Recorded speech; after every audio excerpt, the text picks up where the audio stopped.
Hello and welcome to Meet the Candidates on WCMU. I'm David Nicholas, and we welcome Dan Kildee, the Democratic candidate for Michigan's 8th Congressional District. This is a redraw of what most folks remember as the 5th District. It includes Genesee, Saginaw, and Bay counties, along with portions of portions of Midland and Aranac counties. Congressman, thanks very much for taking the time to talk with us. Thank you very much. And just for folks that are still getting acquainted, since there are some changes to these district lines, as we said, a little bit of background in our first minute or so about you and the experience you bring to the campaign. Sure. Well, I was born and raised right in mid-Michigan, grew up in Flint, spent lots of time in Flint, Saginaw, Bay City, Midland as I was growing up. Played hockey in high school, sort of did a lot of the things that we do in this part of the country. And was a social worker originally. Later worked in local government, ran a national organization for a few years, working on blight and abandonment in older industrial cities. And then a decade ago was elected to Congress, where I really focused on those same issues, on trying to focus on, the future of our region, on our economy, on the health and life of people in this great part of the country, and it's been a real privilege and honor to do that. Well, you mentioned the health and the economy, if you would place those, or anything else that the voters, especially the newer voters that you've been talking to, are telling you maybe the 1-2 top issues that are central to this campaign. I think this year there really are 2 central issues. One is the state of the economy, and especially where this part of the state of Michigan fits in to the U.S. and the global economy. And there's always anxiety about that. And that's why I'm so happy that in recent months, especially, we've been able to make progress to support local industry, to support those companies that are really a part of the future, whether it's electric vehicles or solar energy or chip production. It's really great to see us be in a position, because of some of the policies that we've enacted, to own our own future and to really be a part of the next generation of this U.S. economy. It's been a tough period for us making that transition from heavy industry to the 21st century economy, and we're seeing some real progress on that. So that's always an issue. The economic uncertainty, retirement security, the issues around kitchen table economics are always central to it.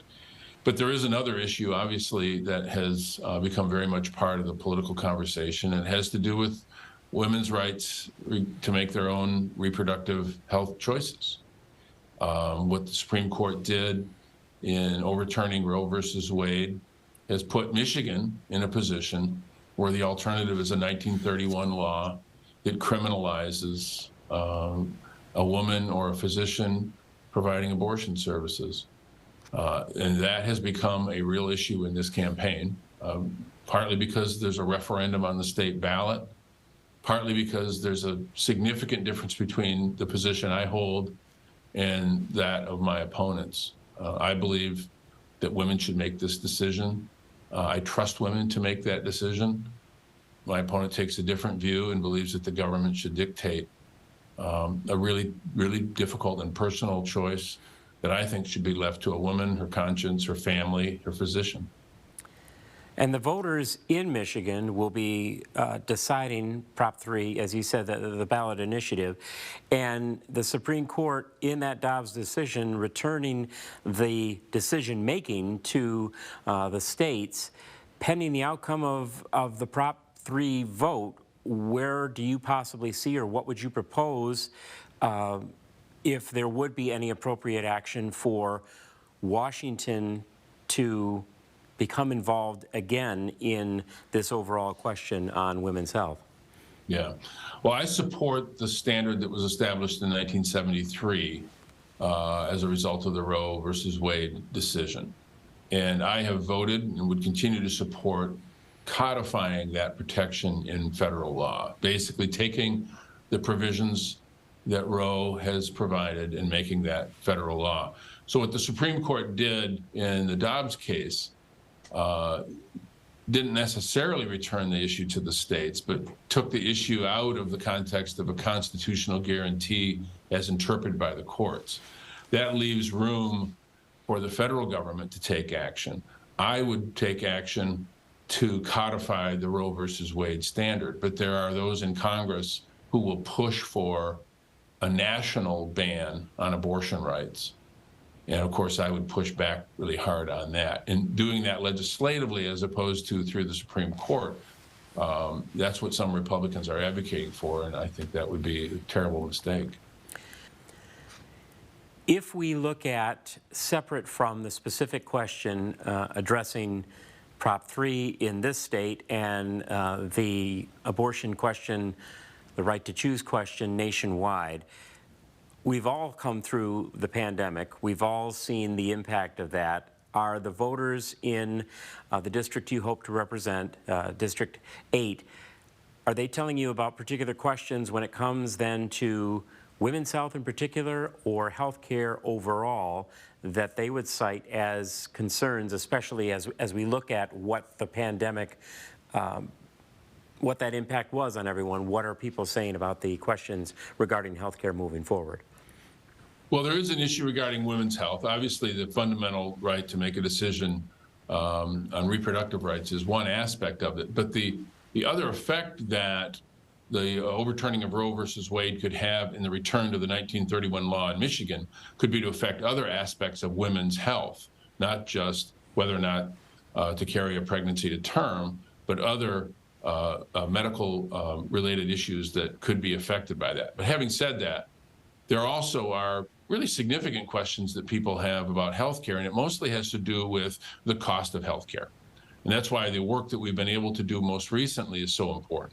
Capping the price of insulin for Medicare recipients is a step in the right direction. I want to see that apply to all. I wrote the law to do that. We're going to continue to pursue getting that done. But capping the out-of-pocket costs for a Medicaid recipient at $2,000 a year, huge step in the right direction. Additional support for the premiums that people pay when they purchase their health care on the Affordable Care Act exchange. Another big step to make health care more affordable. And probably most importantly is the ability to negotiate the price of prescription drugs. We've never been able to do that. We were able to overcome that Republican opposition in the Inflation Reduction Act. And now, finally, prescription drugs will be the subject of price negotiation between the federal government and those drug companies instead of just taking whatever price they give us. That is going to really have a positive effect, not only on the economics of healthcare, but on the quality of health care being delivered to individuals, because they'll be able to afford medications that previously they couldn't afford.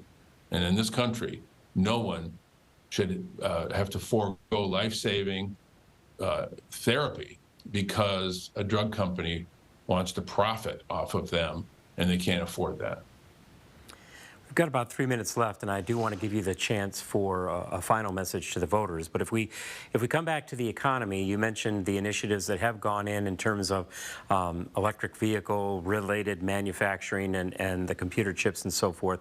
Are there other economic initiatives that you would propose that could help strengthen that overall economic and changing economic base in District 8? For sure. It starts with making sure that we build an environment where we can invest in our own future. And that's where the most recent work that we've done, around manufacturing, particularly around renewable energy, makes a huge difference, and it'll put people to work in mid-Michigan. That's a win-win. We do more to reduce greenhouse gases and put people to work here with good jobs. But obviously, we need to continue to move beyond that, make sure that the skills required for 21st century jobs are afforded to people in this area that want to work in those fields. And there's a lot more we can do in that regard. So there's an approach, I think, that has us investing in our people, in our businesses, and in better trade deals that puts Michigan workers to work in jobs that will give them a career. It allows them to support their family in a way that they can be really proud of. About 2 minutes. We would ask then too, is that workforce available And are the training programs available to make sure that that workforce is trained for these types of jobs, or is there more that you would propose? Yeah, I mean, the workforce can be available. When I talk to employers, what they're looking for are particular skills. And so I think the idea that we want to support higher education is great, and I want to continue to do that, allow people to go to a community college or to a four-year university, but also open the door for apprenticeship programs. Not just traditional apprenticeship programs, but even in healthcare. I've been an advocate for more training in the field of healthcare that we know is going to continue to grow just based on the population. And that gives people a chance to get the skills they need to do to have a job that gives them a career. So I think there are more steps we can take with skilled training, post-secondary education, apprenticeship programs especially, to support our employers and also obviously support those workers who are looking for a career. You've represented voters in this area. There are new voters that you have been talking to, new prospective voters. What would the final message be to all of those potential voters that you would leave with them as a candidate before November 8th? Well, I guess the basic message is this. Look, I look forward to representing my whole district and going to bat for everybody here. I'll work with anybody, Democrats, Republicans, Independents, if it means improving the lives of the people I represent. I know this community, this area. I've grown up here my whole life. I've spent time in Flint, Saginaw, Bay City, and Midland ever since I was a kid. And I think that does distinguish me from my opponent, who has never lived anywhere near here, moved to this district from the district that he lost in 2020 to run against me. And my view is, look, if you're going to be the voice for people, you have to have heard their voices at some time during your life. I've been here my whole life. We may not always agree on everything, but I know you and you know me, and I can be your representative, and I hope you give me that opportunity. Well, we certainly appreciate your time today to have a chance to talk to the issues and talk to these prospective voters. We wish you best of luck the rest of the way in the campaign. Thanks very much for being with us. Thank you very much. Good to see you again. We have been talking with Dan Kildee, the Democratic candidate for Michigan's Congressional District, the US Congressional District number 8. I'm David Nicholas. For all of us here at Meet the Candidates, please do remember to go out and cast your vote on Tuesday, November 8th.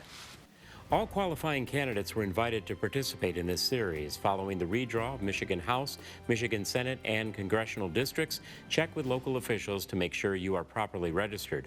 Election Day is Tuesday, November 8th.